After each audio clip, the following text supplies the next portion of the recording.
Hello' guys, কি খবৰ? আশা কৰিছোঁ সকলোৰে ভালে আছে। আজি ওলালোঁ টাউনলৈ বুলি। টাউন মানে কি বিহপুৰীয়ালৈ মানুহেতো এনেই নাযায়, কিবা বজাৰ কিবাটো থাকিব লাগিব নহয় জানো? য'লৈকে নাযায় কিবা এটাতো কাৰণ থাকে। আমিও ওলালোঁ ইয়াত বিহপুৰীয়া বুলি বজাৰ কৰিবলৈ।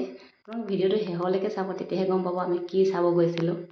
ইফালে মানুহজন আৰু মই দুইজনে যাব ওলালোঁ, মানে গ'লোঁ বিহপুৰীয়া পালোঁগৈ। টেবি পইণ্টত অলপ ৰখিলোঁ। এই টমটম লৈ যোৱাৰ কাৰণ হ'ল মানে বস্তুটো লগতে যাতে আনিব পাৰি।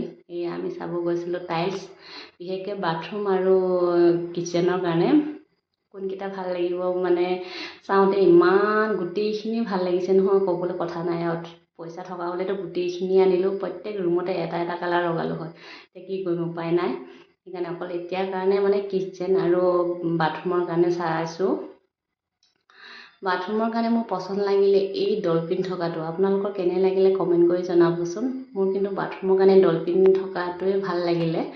কিটচেনৰ কাৰণে বেলেগ লৈ আছোঁ বাৰু, আপোনালোকে ভিডিঅ'টো পাছত চাব, দেখিব।